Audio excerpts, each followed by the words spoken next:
Hello fellow YouTubers, it's me Tomversal here, and today I'm going to be looking at my personal top 10 disturbing things in non-horror video games. Now listen closely. Disturbing does not mean scary, although most people get confused with that. A few things I chose are slightly scary, but it's a disturbingness factor I'm looking at. Also, no gameplay footage is my own, so at the end of the video I will give big shout outs to the channels I've taken footage from. So without further ado, this is my top 10 disturbing things in non-horror video games. Let's get on with it. Number 10. The Phantoms from Legend of Zelda Phantom Hourglass. I love me some Zelda, especially on the go. The classic DS game is one of my favourites, however the Phantoms in this game, yeah, they are pretty disturbing. Now they are just an enemy, and a pretty small enemy. However, the fact that Link has to plough through rooms that drain his life, running from these huge beasts, trying not to be captured and killed, is very messed up. This is also very scary for me. Ever since I played this as a game as a child, I hate being chased, which is why I find it disturbing and scary. Anyway, that's my number 10 pick. Not too bad, however, they do disturb me a little, and as a kid they did scare me. Also, I would like to say that it's just the fact that they just chase you and you can't kill them with any weapons. You have to use traps, so they have to drop. It's just terrifying to me. I hate being chased, and the design of them is just creepy, and how the rooms you're in where they're chasing you can drain your life. It's very creepy and disturbing. Anyway, number 9, River Twig's Bed from Super Paper Mario. Nintendo is very often seen as child-friendly, especially when it comes to Mario, but this is the exception. Nintendo brewed up some of the most disturbing music in video game history, in my opinion at least, for this very small segment of an underrated game. Not only is the music disturbing, but this section of the game just drops a light-hearted tone. The game also has Mimi, which is known to be one of the creepiest Mario bosses out ever, but I did not find it that creepy or disturbing.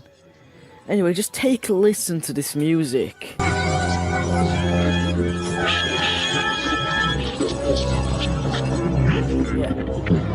When you heard that music, do you think Nintendo? Do you think Mario of all things? No, I certainly don't.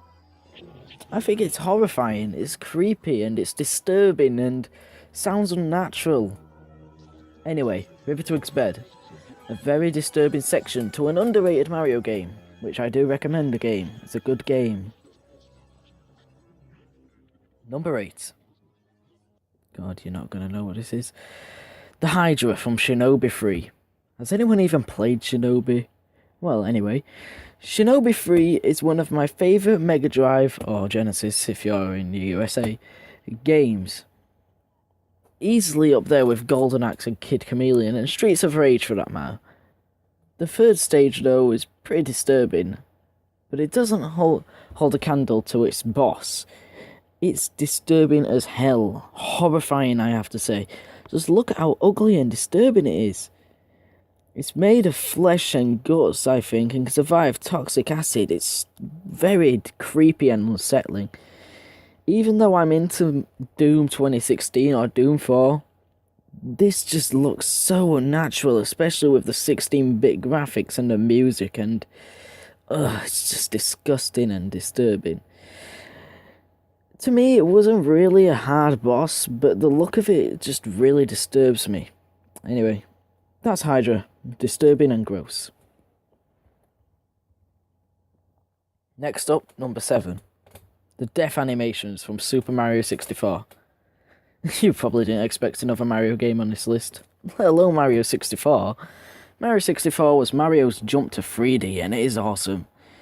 In my opinion though, a lot of the content like the eel or the pokies are very creepy and disturbing. But the death animations are the most disturbing. Now, if you drown, Mario is trying to swim upwards, clinging and moaning.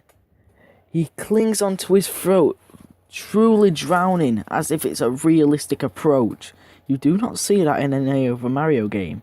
He usually just dies. Like a video game would, you just die. But in Mario 64, you start swimming up, cling onto your throat, moan, and die slowly. It's disturbing, especially for a Mario game. I'd expect something like that in an 18+ game, not Super Mario 64. If you are gassed, you suffocate, dropping down and laying dead.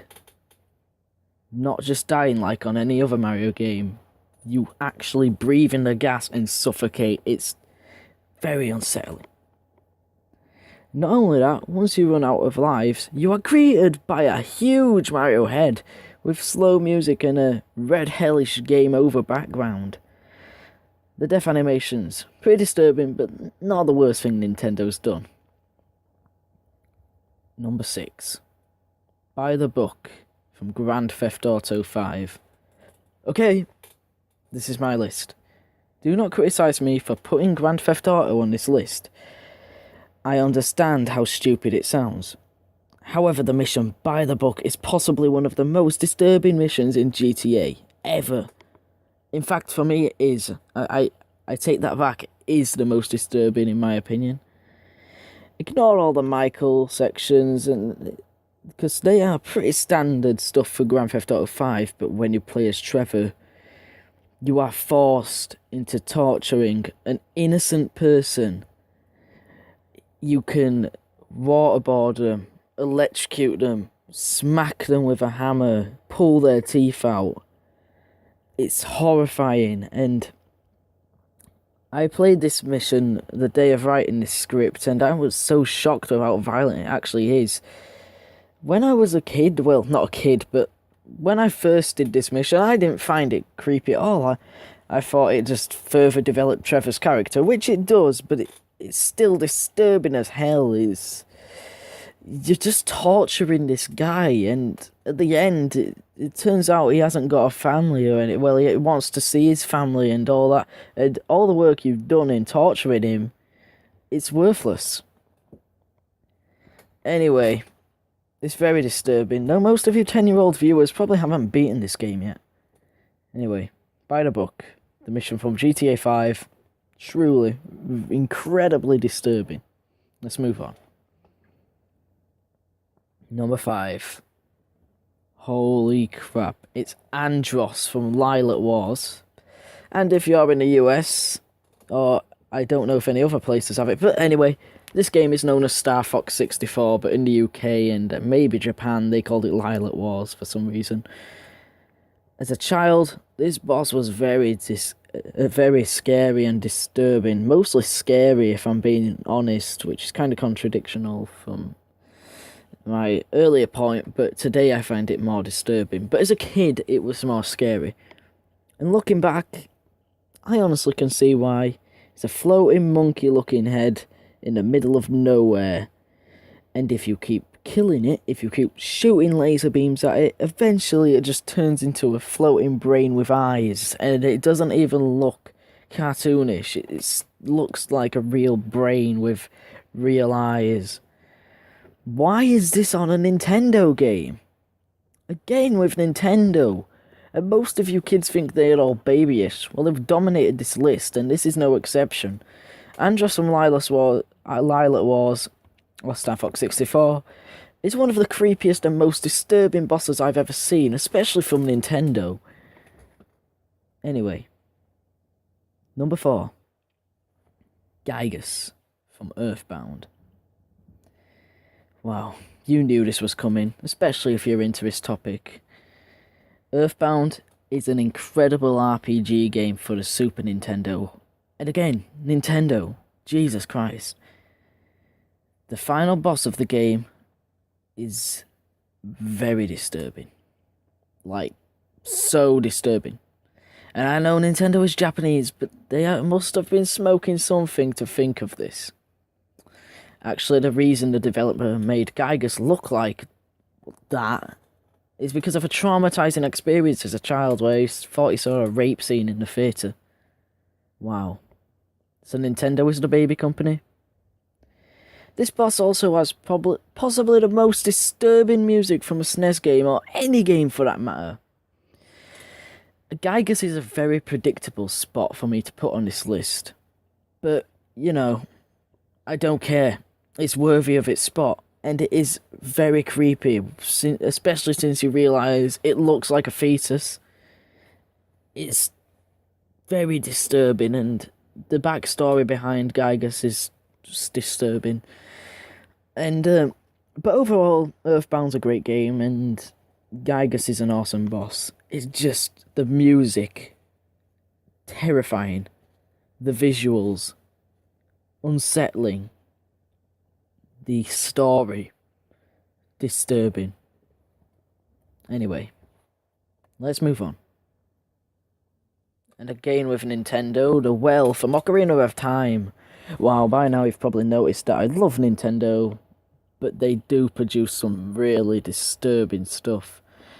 And this is no exception. The well in Ocarina of Time is an underground dungeon where you endure puzzles and fight a lot of wall climbers. Wall climbers are basically these hands that just drop down and try kill you, they try suffocate you, and they come out of nowhere, and it's very hard to dodge them. It's really, really creepy, but by far the worst thing about the well is Dead Hand. And Dead Hand is a mini-boss that attempts to eat your head whole by grabbing you and slowly moving towards you, then chomping down on your head. It has bloodstains all over it, and it looks very, very disturbing. Looks like someone's just took some lard and put some blood on it and lets it eat you alive. Anyway, why is this game rated E in the US? It's teen over here in the UK, but maybe that's still a little low. I'm joking. But it is pretty creepy and disturbing. This entire section of the game is quite disturbing, and Dead Hand doesn't help. Number 2. Failing the game, Majora's Mask. Wow, Majora's Mask is the most disturbing and traumatizing game I have ever played. It's definitely by far the most scary, even though it isn't horror. It traumatized me as a child, and it still scares me now. But failing is the most gut-wrenching and disturbing thing that happens to you. Sure, there are more disturbing things and scarier things like the elegy or moon, but failing is the most disturbing. If you fail to do or complete the request in 3 days, what happens is the moon comes crashing down, destroying the planet, and it doesn't help that the moon's got this really creepy face.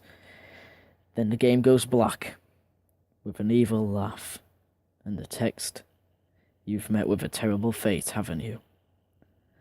And then your data is completely deleted. Nintendo, yet again, really must have wanted you to feel urgency, and really truly did make you believe the world around you is being destroyed because of you. It is not only the most disturbing thing in the game, but probably the most sad, as everything dies. Everything goes. And that's what traumatized me as a kid. And I might do an entire video when I talk about this game, because it's so unique and just ruined my childhood. It was terrifying and disturbing. But it was number 2. So before we get to number 1, let's recap. Number 10, The Phantoms. Number 9, River Twig's Bed. Number 8, Hydra. Number 7, Death Animations. Number 6, By the Book. Number 5, Andros. Number 4, Gygus. Number 3, The Well. Number 2, Failing. Number 1, Clement from House of the Dead Overkill. Would you believe me if I told you in my original script for this, Clement is number 10, but now he's number 1. And the more I think about him, the more disturbing I find him. I'm sure you're all going to argue House of the Dead Overkill is a horror game, but I don't class it as a horror game, as it's not deliberately trying to scare you, it's trying to be funny, it's trying to be like a parody of horror. And it is a fun rail shoot, I recommend it. But anyway, Clement is the villain of the game, and he disturbs me in all the right reasons. He created the mutants. He basically mangled people and turned them into mutants to kill other people so he can be with his mother forever. So later on, he swaps her brains of a stripper and his mother so he can have sex with her. Then the mother gets mutated and he crawls inside of her womb. So it's just hard to read this script. It's so unsettling and you wouldn't understand unless you played the game. Anyway, so we could stop himself from getting any worse. What the hell, Sega? And this game is originally from the Wii. Sure, they ported it to PS3 and PS4, but this was on the Wii, the family-friendly console. Even I argue that Nintendo's Wii was so family-friendly. And this was on there before they ported it to PlayStation consoles. Holy crap. Now, if you don't understand why he disturbs me after I've explained it, look it up on YouTube. Look up the cutscenes. It is so disturbing, like you wouldn't believe. And this guy is one of the most disturbing people in gaming, and in my opinion, definitely deserves the #1 spot on this list. I guarantee, if you played this game and understood it, like you have to be mature to understand it, you would find it disturbing too. Anyway, guys, that's my list of the top 10 disturbing things in non-horror video games. If you enjoyed, why not click that like button, favourite, or even subscribe? Be sure to stick around for more content like this, and remember, stay epic.